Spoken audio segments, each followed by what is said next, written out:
ప్రపంచంలో ప్రతి 100 మందిలో 70 మందికి వెజనల్ ఇన్ఫెక్షన్స్‌తో అంటే యూరినరీ ట్రాక్ ఇన్ఫెక్షన్స్‌తో సఫర్ అవుతున్నారు అని అంటే చాలా ఆశ్చర్యం కలిగిస్తది. ప్రత్యేకించి వెజనల్ ఇన్ఫెక్షన్స్ వెజనల్ ఇన్ఫెక్షన్స్ వచ్చినప్పుడు ఏమవుతదంటే ఆడవాళ్ళకి వైట్ డిశ్చార్జ్ రావడము, ఇరిటేషన్‌గా ఉండడము, యూరిన్‌కెళ్ళినప్పుడు మంటగా ఉండడము ఈ విధంగా ఉంటూ ఉంటుంది. నేను రీసెంట్‌గా వింటున్నటువంటి కొన్ని విషయాలు ఏందంటే మనకు చాలా మంది ఫోన్ చేస్తారు.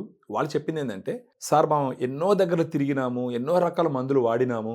అయినా గాని ఆ మందులు వాడినప్పుడు మాత్రం కొంచెం తగ్గుతుంది. తర్వాత వచ్చేస్తుంది వెజనల్ ఇన్ఫెక్షన్ అని చెప్తున్నారు."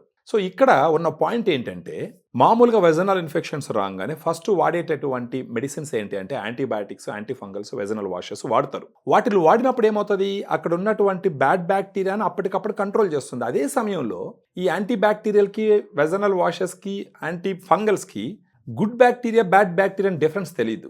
వెజైనాలో ఉన్నటువంటి అన్ని బ్యాక్టీరియాస్ని చంపేస్తుంది. కానీ మనం గుర్తించాల్సిన విషయం ఏంటంటే వెజైనాలో బ్యాడ్ బ్యాక్టీరియాతో పాటు గుడ్ బ్యాక్టీరియా కూడా ఉంటుంది. ఆ గుడ్ బ్యాక్టీరియా కౌంట్ బాగా ఉంది అని అంటే అప్పుడు ఆ యాంటీబయాటిక్స్ వాడిన తర్వాత కూడా ఇన్ఫెక్షన్ రాకుండా ఉండేదానికి ఉపయోగపడుతుంది. సో ఒకవేళ మీరు రిపీటెడ్గా మెడిసిన్స్ వాడుతున్నారు, వాడినప్పుడు మాత్రం వెజనల్ ఇన్ఫెక్షన్ తగ్గుతున్నాయి, మళ్ళా వచ్చేస్తుంది అని అంటే మీకు ఒక మంచి సొల్యూషన్తో మీ దగ్గరకు రావడం జరుగుతుంది. మన దగ్గర ఫెమీ డిలైట్ అని చెప్పేసి ఒక ప్రోడక్ట్ ఉంటుంది. ఇదేంటంటే ఫస్ట్ గుడ్ బ్యాక్టీరియా. ఈ బ్యాక్టీరియాని ఎక్కడి నుంచి తెప్పించినాం? అమెరికా నుంచి ఇంపోర్ట్ చేసినాం. దీంట్లో వచ్చేసి lactobacillus రామ్నోసిస్ HN001, lactobacillus acidophilus LA14 అనేటటువంటి 2 గుడ్ బ్యాక్టీరియాని ఒక 20 సంవత్సరాలుగా అక్రాస్ ద గ్లోబ్ వాడుతూ ఉన్నారనమాట. ఈ బ్యాక్టీరియా అంటే క్యాప్సుల్, దీంట్లో వచ్చేసి ఒక బాటిల్లో 30 క్యాప్సుల్స్ ఉంటాయి. ఈ క్యాప్సుల్ నుంచి ఒక్కొక్క క్యాప్సుల్ తీసుకొని రోజుకి మీరు నైట్ భోజనం తర్వాత ఒక్కొక్క క్యాప్సుల్ మింగాలి.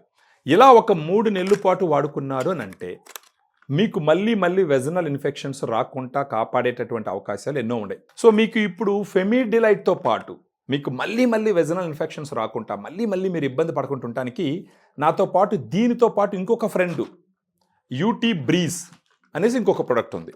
సో ఇవి 2 వాడాలి. ఇది ఎలా వాడాలి అంటే మనకు ఫెమిడిలైట్లో ఉన్నటువంటి క్యాప్సుల్ నైట్ టైము భోజనం తర్వాత రోజుకొకటి ఒక 3 నెలల పాటు వాడుకుంటే, అదేవిధంగా UT బ్రీజ్ దీంట్లో ఇప్పుడు మీరు చూసినారంటే ఇలా ఉంటుందన్నమాట స్ట్రిప్.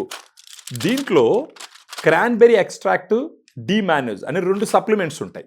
ఇప్పుడు ఈ UT బ్రీజ్ ఏం చేస్తుందంటే, UT అంటే యూరినరీ ట్రాక్ బ్రీజ్గా ఉండే విధంగా, ఎలాంటి ఇన్ఫెక్షన్ లేకుండా చేసే విధంగా ఈ పేరు పెట్టడం జరిగింది. దీంట్లో ఉన్న ట్యాబ్లెట్ రోజు మార్నింగ్ భోజనం తర్వాత ఒకటి తీసుకోవాలి.